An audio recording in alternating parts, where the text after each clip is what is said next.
But how I would like to introduce Jane McGonigal from Institute for the Future is by a quote of hers, which actually exists in the Ethical OS Toolkit, also available on Institute for the Future's website.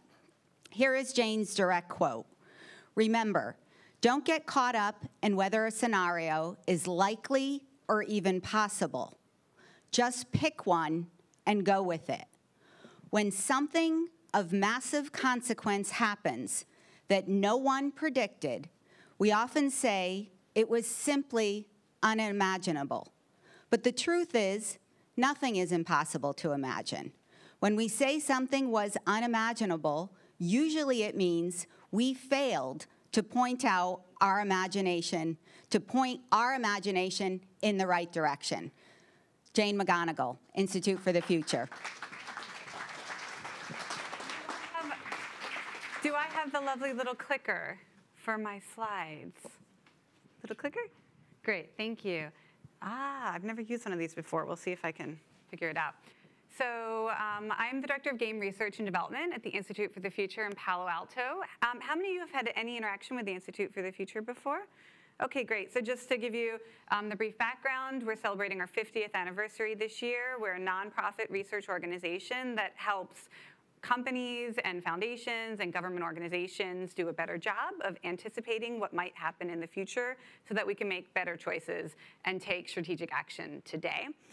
And as the Director of Game Research and Development, my job is to help people imagine what's hard to imagine so that we don't get blindsided by the future. And I use my expertise as a game developer to help people game out what might happen in future scenarios. And I wanted to start today by calling attention to a headline that was in the Washington Post this morning.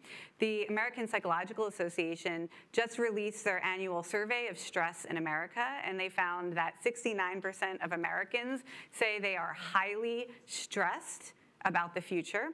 This is up 10% from last year. And this is the level of stress that causes physical consequences, mental health tolls, loss of productivity at work. And so helping people feel less stressed about the future and more in control of the future, because we can better anticipate it and better shape it. That's the work that I do, and I want to share with you the latest toolkit that we've developed to give people really concrete, practical ways to get better at anticipating and shaping the future. It's called the Ethical Operating System. This was developed with funding support from the Omidyar Network. And I'm going to show you some of the tools and research in this toolkit, but I just want to preface this by saying it's free, it's online at theethicalos.org, there's a Creative Commons copyright, so you can take it and do whatever you want with it. It is a free resource for you to use. And I thought I'd start by talking about the nature of this toolkit and what we hope to do with it by sharing with you a story with a happy ending. When we talk about the future, we usually don't know the ending yet, so it's kind of fun for me to be able to share a story that does have an ending, let alone a happy one.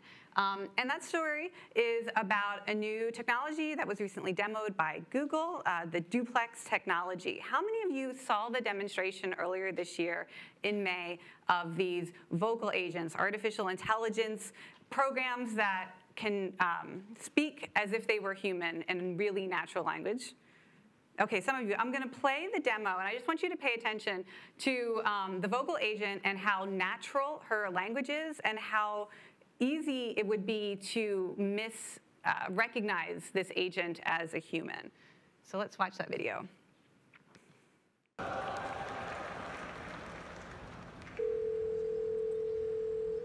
how can I help you?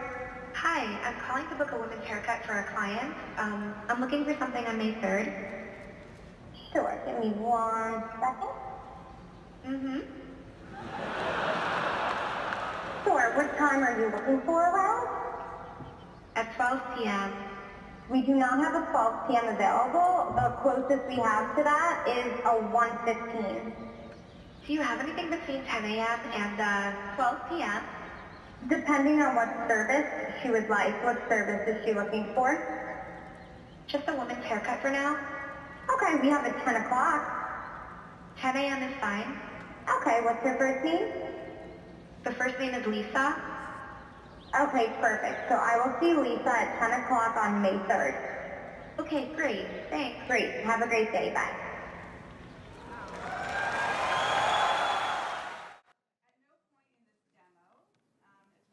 Done? Yeah.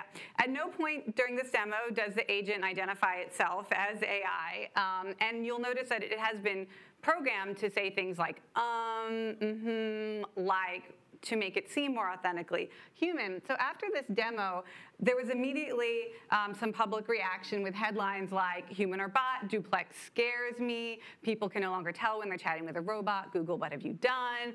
Google duplex, why people are so terrified by new human-sounding robot assistant. Google's AI advances are equal parts worry and wonder. We cannot put off finding an answer to AI ethics any longer. And these headlines came out in a really rapid fashion in just a few days after this live demo. And that the conversation publicly started to move very quickly to this question, is this technology ethical and moral? And people started saying, Google really should have thought about the ethical issues before showing it off. And you may have had, as you start to think about this technology, maybe a feeling in your stomach that there's a little bit of uneasiness about a technology that is intentionally designed to be deceptive about its fundamental nature. And you might not be able to articulate why you're uneasy about it. And that's part of the work that the Ethical Toolkit is designed to help people do, to start to articulate why do certain technologies make us uneasy and what specific consequences might they have or what specific uses might they have by bad actors. So we can start to come up with policies and product changes to avoid them.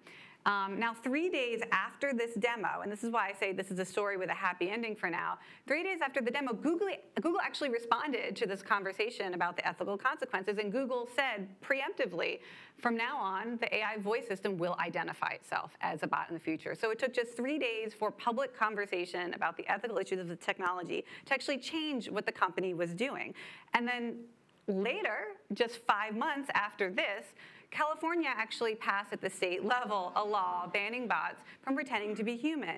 So you can see how this has kind of became a positive cycle of a demo of a new product. People start to talk about the ethical issues, start to see how it could go wrong. The company takes some responsibility. The government takes some responsibility. And we all work together to help safeguard the future. This is why I say that we are essentially all Mark Zuckerberg now. Everyone in this room, everyone who uses technology, who adopts technology, who brings it into their organization or their city, who makes a product, we are all responsible for getting better at anticipating the long-term consequences of the things that we build and buy and integrate into our families' lives, our organizations' lives.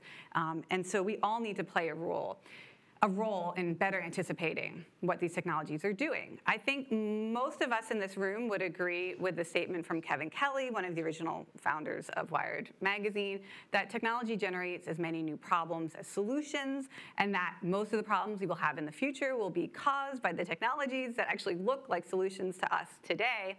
The problem is that if there's one thing we know about the future will always be different. It is actually quite hard to predict things that we have no firsthand experience of, to imagine things that have never yet happened. And if we don't get better at figuring out how to see things we've never seen before, then we risk falling into a period of what I've been calling post-traumatic innovation, which is where we pour all of our policy efforts and our educational efforts and our development efforts at solving problems that have already traumatized us, problems we are already aware of, which it is important to address.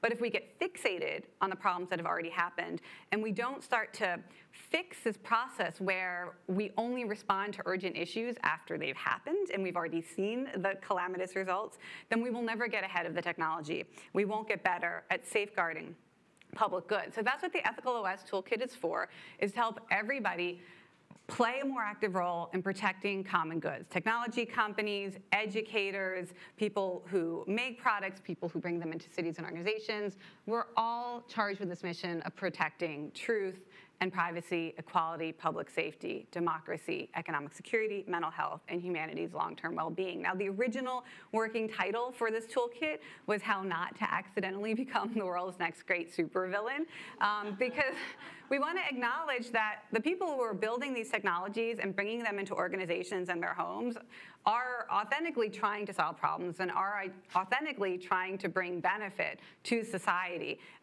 So it may be an accidental outcome, but it is something we need to pay more attention to. What I'm going to do today, just to get you used to this toolkit so that when you go to ethicalos.org and download it, you feel comfortable sharing it with your colleagues and starting to play with it. I'm going to introduce you to the 8 risk zones that are the centerpiece of this toolkit. These are the 8 areas where we see an intersection between technologies that are emerging very quickly, scaling up very quickly, with social issues where there's a significant chance of harm to one or more social groups. And these are meant to be sort of surprising risk zones or intersections. You'll notice climate change is not mentioned in here. Obviously, climate change is a huge risk for the future, but it's not one that is likely to blindside us in the sense that we are pretty well aware and monitoring it very closely. So these are meant to be some of the more surprising risk zones that might not be on everyone's radar yet. So I'm going to walk you through the risk zones, and I'm going to share with you some signals of risk that are part of our foundational way of doing research. When we try to figure out what might happen in the future, we look at things that are already starting to happen, things that have a kind of trend or pattern to them that are likely to escalate or be amplified due to forces that are driving the future in that direction. So I'll share with you some of those signals so you have really concrete examples that you might be able to share with your colleagues. Okay, the first risk zone is around truth, disinformation, and propaganda. This is probably the one risk zone that is at the front of everybody's minds, especially being here on Facebook's campus today, which is really kind of a hot zone for this risk zone. We know things like the fact that as many as 48 million Twitter accounts are bots, not real people. And beyond just engaging with our elections and democratic processes, we're seeing all sorts of other new uses for these bots to try to undermine or destabilize society. For example, the Twitter trolls, these bots, are really active in the vaccination debate right now, and they're trying to create a lot of chaos and a lot of disbelief in formal medical practices. So you can imagine the long-term effect that that might have on public health and safety. We see that governments are fabricating and posting on social media in order to control conversation in ways that are essentially anti-democratic. Stanford University recently estimated that China's government is fabricating and posting 450 million social media comments a year on platforms that their own citizens are not allowed to use, are banned from using. So something to think about.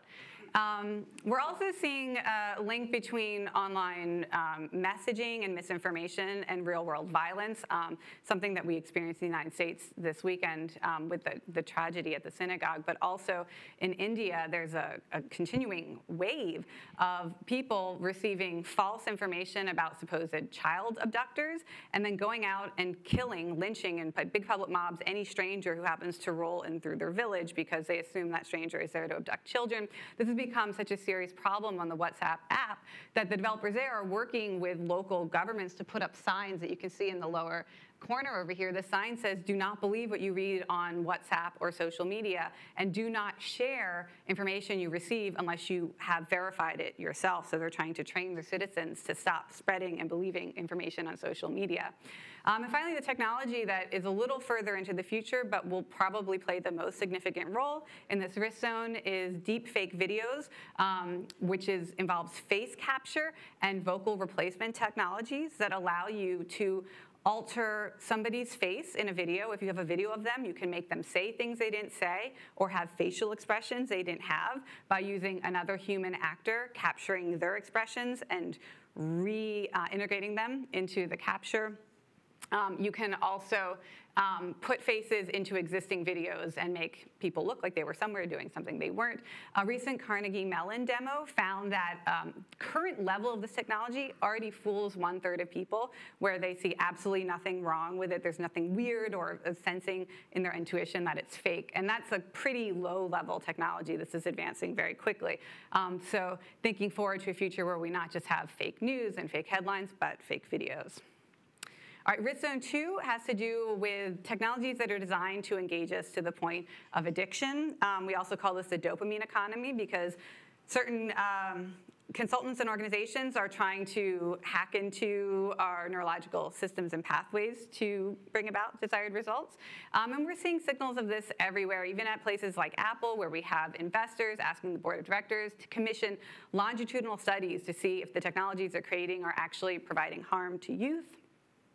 We're seeing different apps being linked by scientific studies to specific psychological harms. For example, Snapchat is the app that's linked to the highest risk of insomnia and anxiety in teens, and that is a result of a new feature that was added that was designed to promote more engagement, the Snapchat streak, which it shows you how many days in a row you've connected with each person in your network, and the higher the number, the more connected you are, the better friends you are. A really high number shows that you're super close, and people have so much anxiety once they have a high number of losing that number from going one day of not checking in with somebody that they're up at all hours of night, this has been such a source of stress and anxiety that users actually started a campaign to ask Snapchat to take this feature out so they would be less addicted to it.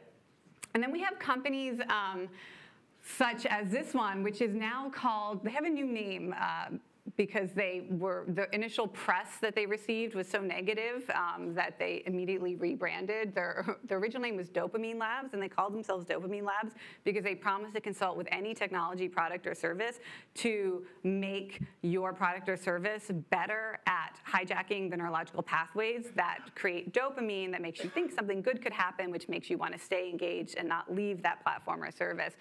Their ethos is that human behavior is programmable and that we should really be hacking into these pathways, and they want to provide this to literally every technology company or service.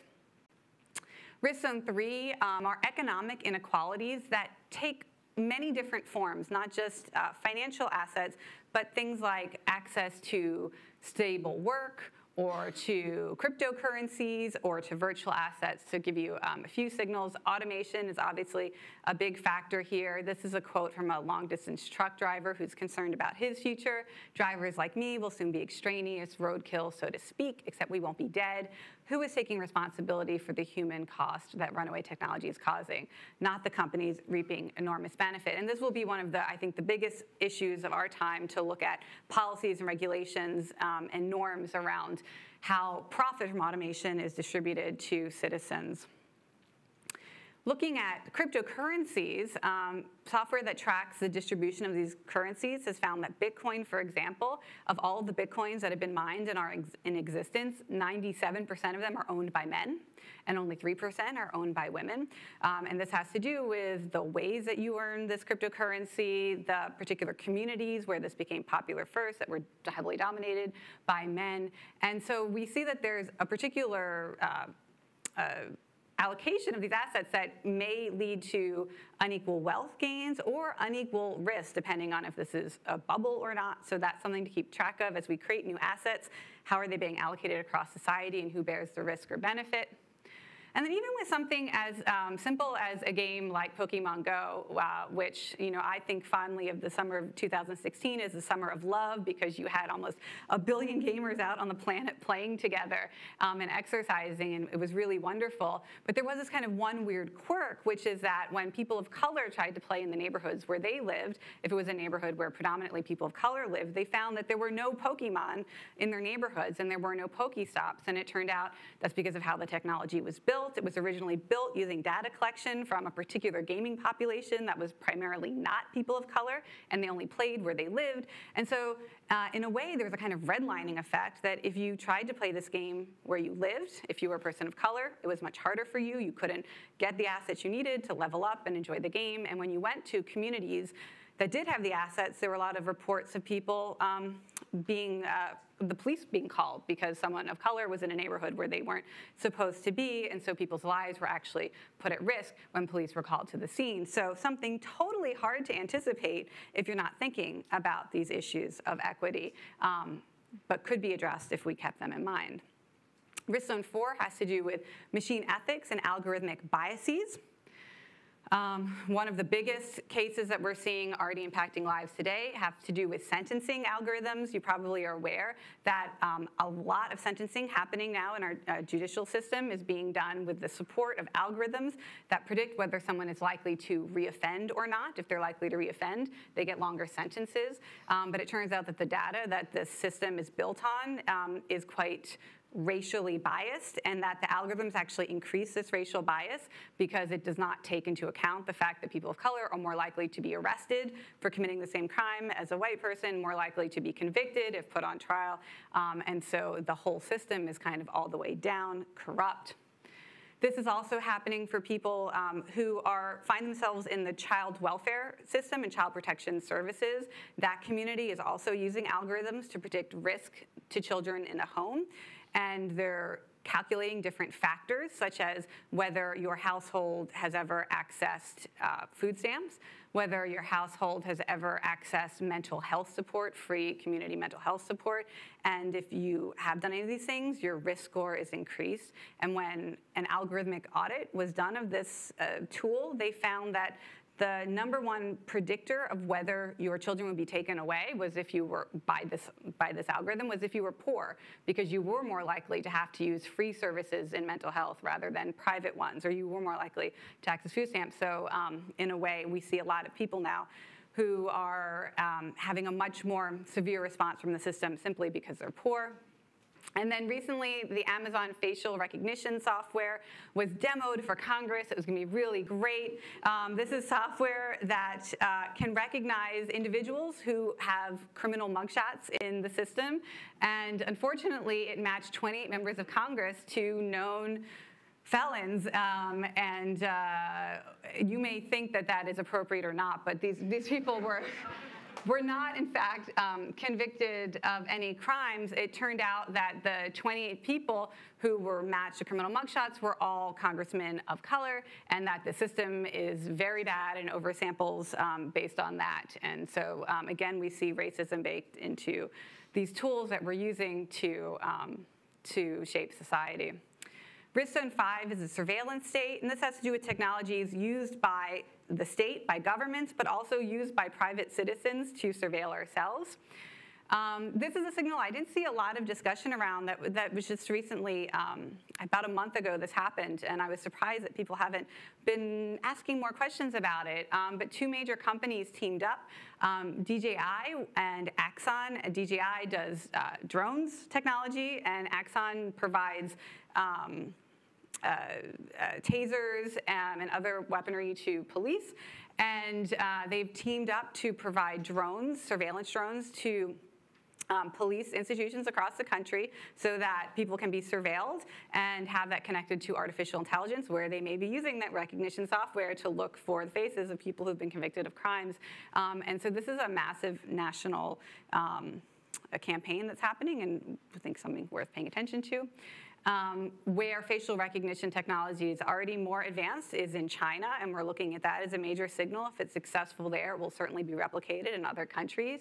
Their social credit system is a way of keeping score. Every citizen has a score that is influenced by what cameras detect, as well as other ways of tracking behavior. So they have 200 million cameras that are attached to facial recognition software, and they do keep track of things like whether you jaywalk or whether you got on a train without paying for your ticket, and everything you do affects your future opportunities. You're put at the back of the line in the emergency room if you have a low score and you have to wait longer for health care. You may not get admission to certain schools. You may not be able to rent housing in certain neighborhoods. If this is successful, which it is gaining a lot of traction there, we may see things like this experimented with elsewhere. Risk Zone 6, data control and monetization. Who is benefiting from the data that is collected, packaged, and resold, and who controls it? So we do have these great new privacy laws, but it's important to remember that under these new privacy laws, companies can still anonymize your data and sell it at a profit that the consumers who generated the data are not sharing in. So there are sort of ethical questions around why citizens aren't benefiting financially from the sale of their data, even if it is anonymized. And this just was receiving major press coverage. This is a thermometer that when you take your temperature, it reports that to a network so that advertisers can advertise within your community. If there are a lot of people with a fever in your town, they will start blasting digital marketing for Clorox wipes or maybe NyQuil because they think that there are a lot of sick people in your community. It's anonymized. It's not selling to you just because you have a temperature. It's trying to learn at a high level what's going on in a population. Might be good for public health, might be bad for other things. What if we combine this with the stress survey and a tobacco company or alcohol companies could target highly stressed individual communities because that's a way that we sometimes relieve stress. This is another one that has both good and negative possible futures to track. We're seeing a lot of cold cases being solved through DNA matches in registries where people have just submitted their DNA for analysis to find relatives, and police investigators are using this to find people who committed crime. So now there are a lot of questions about exactly who have we given our DNA to, and who can they share it with, and what can be done with it. Risk Zone 7, trust violations. These are violations that occur when technologies do things that consumers are not aware of. For example, there are a lot of games on mobile phones now that turn on the microphone when you're playing them so they can hear what's going on in your environment and try to use that information to sell you things. And people say that it can access their microphone because they think they're going to be talking to the game, but actually the game is just listening, so it can sell you things. This is if you do a Google search for Alexa, the smart speaker. This is suggested results. Actually, if you type this, you will find this, which shows that people do have a little bit of skepticism or cynicism or concern. Is Alexa listening all the time? Is it always listening? And we are starting to see incidences of this being information being put under warrant for investigators to try to find out what's going on in your house at a certain time. And then there's an app, Talkspace, that you can have therapy via text messaging. It turns out that employees are actually reading your therapy sessions, not your therapist, but other employees, for quality control, which people were not aware of, that their private therapy sessions are actually being looked at by quality assurance. We see issues like when Uber kind of got out ahead of its technology, put more self-driving cars on the street before its safety record or the technology was advanced enough. We're starting to think about how far does the technology need to advance before the public is allowed to interface with it for safety reasons. And then, of course, the scooter issue. As we're seeing all of these new vehicles kind of roll out before regulation is in place, it's really a perfect sort of case study or example of how companies and citizens expressing what they want, and organizations and governments weighing in as well. The last risk zone is hateful and criminal actors, and this is just about figuring out what are people going to do with the technology that might be for malicious purposes, and whose responsibility is it to deal with this? Right now, we know that cryptocurrencies are a magnet for bad actors. It's been estimated that at least 1/3 of all initial coin offerings are total scams, and people who are making platforms to allow ICOs are not sure how to respond to this. How do you respond when 1/3 of your community are actually criminal actors? Swatting is a trend in the gaming community, a very unfortunate trend that I think people aren't as aware of as they might want to be. It's when you call the police to somebody else's house and try to get a SWAT team to invade their house while they're streaming live on the internet. So game streaming is very popular. It shows your face, it shows your living room while you're playing. And these gamers try to get SWAT teams to come and create this big scene live streaming on the internet, and somebody recently was killed by a SWAT team for doing nothing other than playing a game online.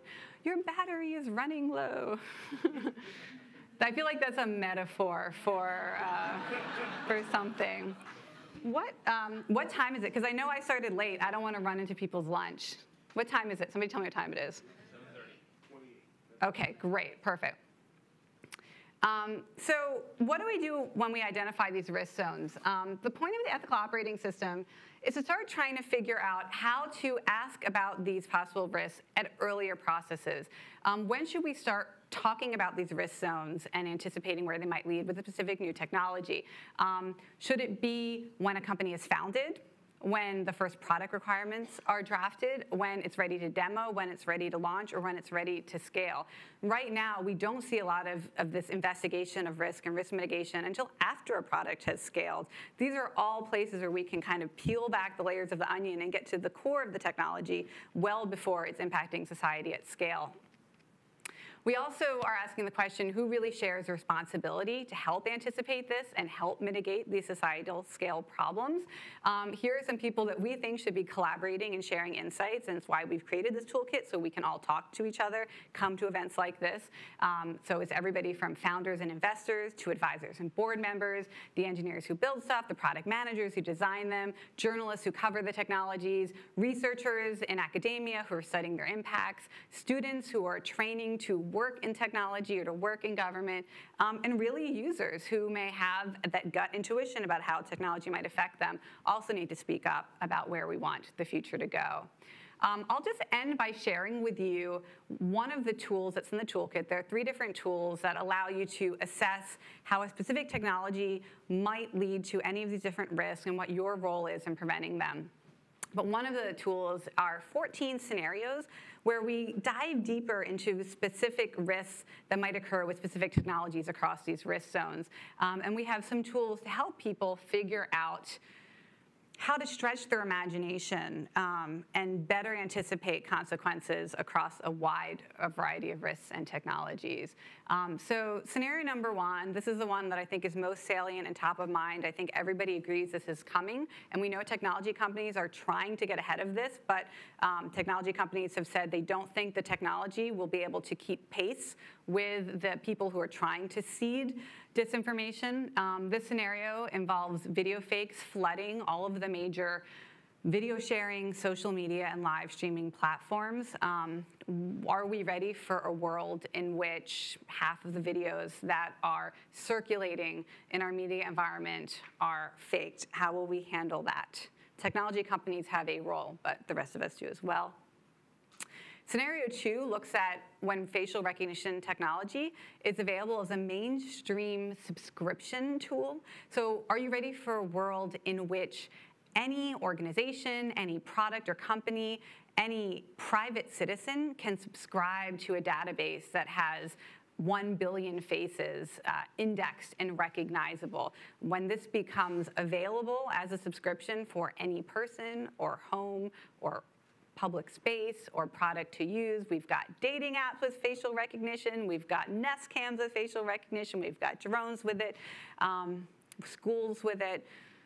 What might happen in that world, and what risks across these risk zones should we be looking at? And one more scenario for you to consider. We're already seeing mental health algorithms that can successfully predict likelihood of currently experiencing or in the near term experiencing mental illnesses such as severe depression, chronic anxiety, post-traumatic stress disorder, or even personality disorders like extreme narcissism or sociopathy. Are we ready for a world in which these algorithms are being used by a variety of organizations? Organizations like governments or admissions offices at schools or human resources departments or dating apps. These algorithms work by assessing things that you do publicly in the social media ecosystem, looks at what you like, what videos you share, photos of yourself. You share how your face looks in different facial recognition environments to see what emotions you're making. Are we ready for a world in which people are being constantly surveilled and assessed for potential mental health risk, possible benefits, possible negative consequences? I think I will leave there for conversation. There's one more scenario involving surveillance toilets that I will direct you to the ethical operating system. And as you take your next bio break, to imagine what if you go into the bathroom and you're told that this toilet can detect everything from medications, alcohol, stress levels, pregnancy, and combined with facial recognition technology, you may be contacted regarding your contribution if necessary. Are you ready for a world in which that is a widespread phenomenon? There are patents to make it so. And I refer you to the ethical operating system to learn more about that scenario. Please download this tool. Please contact us at the email address provided or use the hashtag in sharing signals online. It's an evolving conversation, but we're trying to get everyone involved in looking at the next wave of potentially traumatizing consequences so that we can prevent them. Thank you very much.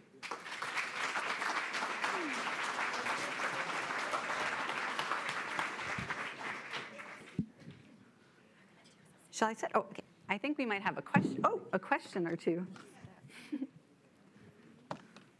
So let's give a big warm round of applause again to Jane.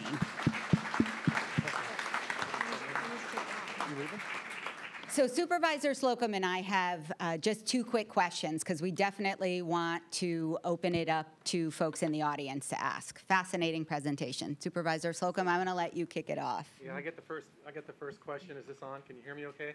Can you hear me okay? Can you hear me okay? Yes. Okay. So just a quick silly question first. Is there an Alexa device in your house? Yes. Okay, I feel better. But I should say my husband writes for the Google Assistant also, Okay. so I'm a little bit. We're in the trenches of making that technology better. Okay, thank you. So here's the real question. If you could give just one piece of advice to the leaders at Google, Mark Zuckerberg at Facebook, Jack Dorsey, Twitter, and CEO of Snapchat, what would it be? Yeah, thank you for asking that question. I think it's that we need to have a more collaborative conversation about potential risk. With all of the consequences that we've seen emerging that people are calling unimaginable, there were people external to the organizations trying to raise red flags. And we have a number of suggested ideas in the Ethical OS Toolkit for how to open up the conversation so people on the outside of a company might be able to help when internally the risk hasn't been identified.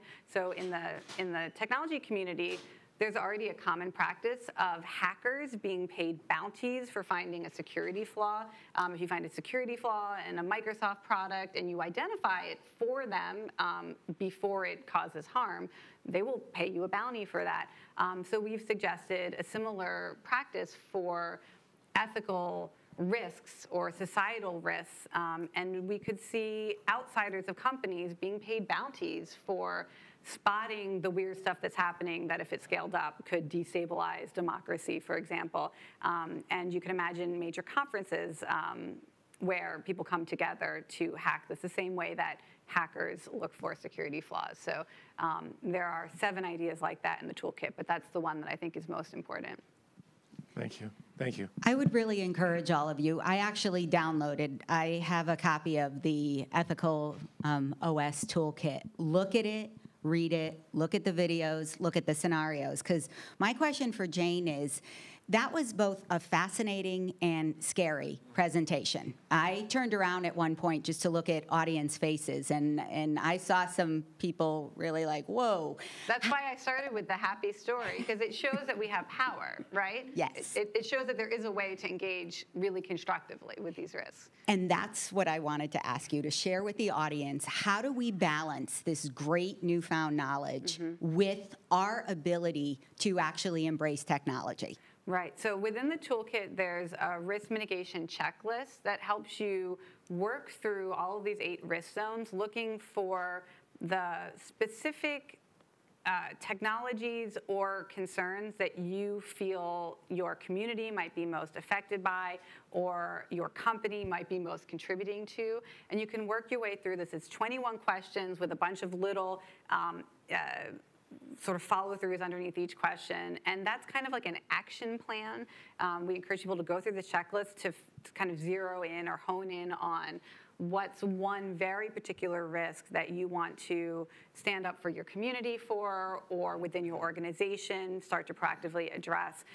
And we do encourage in all of these actions to have as collaborative a process as possible to bring multiple stakeholders and diverse communities into this, because imagination is limited at an individual level, but at a collective level, we can see a problem from so many massively multiple points of view that the blind spots get eliminated. So use the checklist and then try not to work in silos, because the silos are how we get blindsided.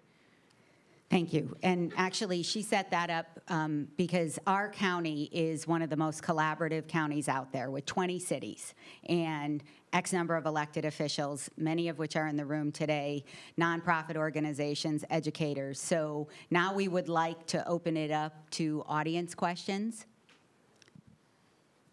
Does anyone have an audience questions, or are people busy downloading the ethical OS? Rich?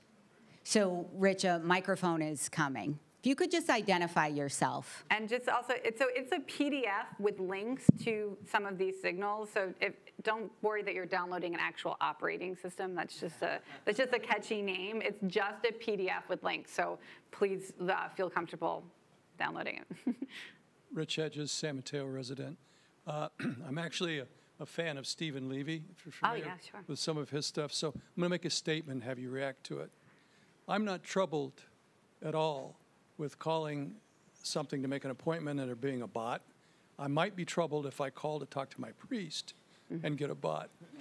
But I am very troubled with that person being replaced by a bot.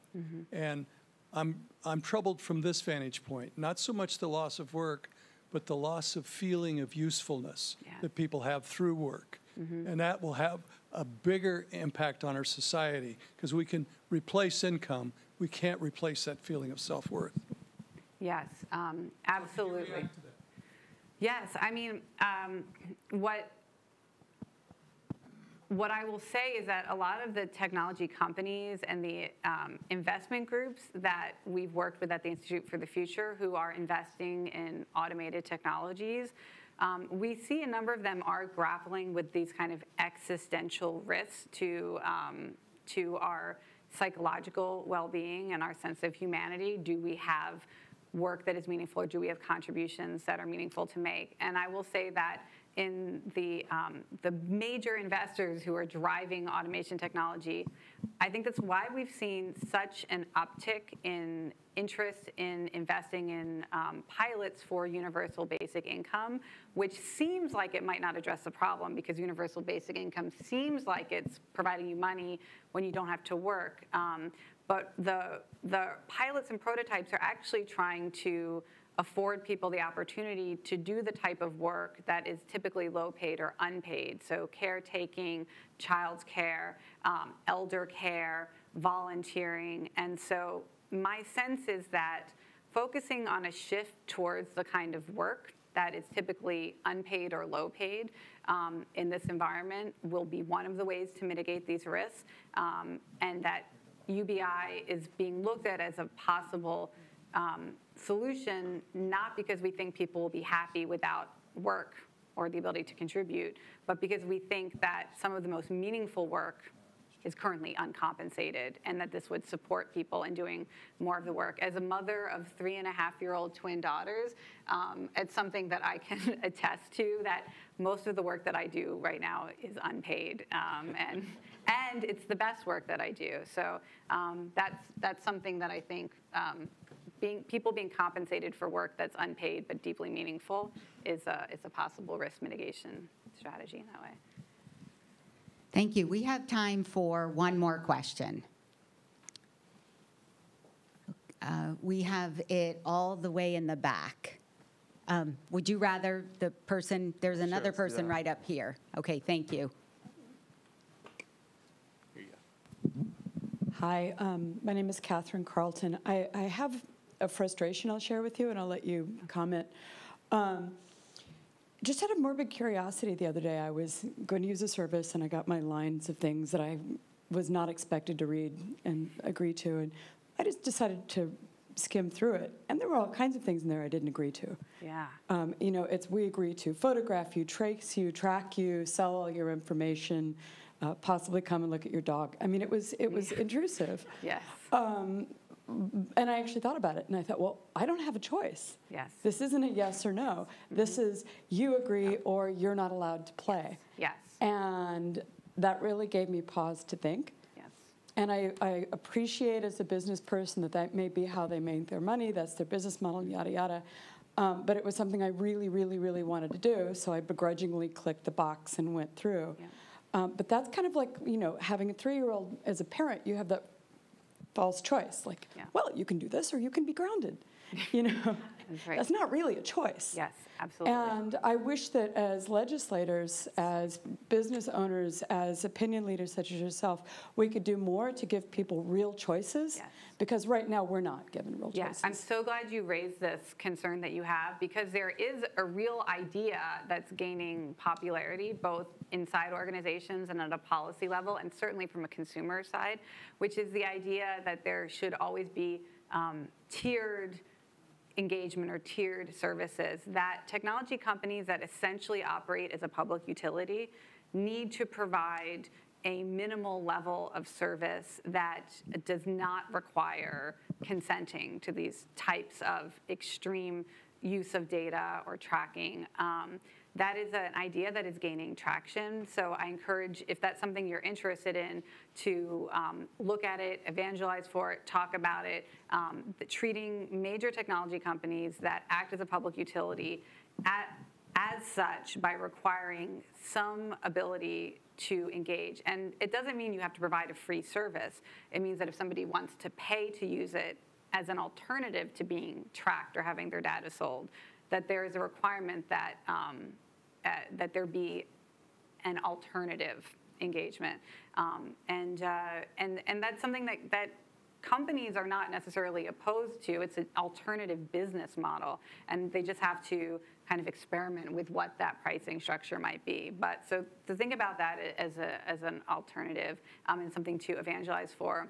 And I would just say, since that was the last question, so the Institute for the Future, we're in Palo Alto, we're local, we do a lot of public events, we do training in these methods, and so I would encourage you to stop by, come to some of our open events, and learn more about what we do and how you can use it. Great, let's thank Jane. Thank you, Kate. Thank you.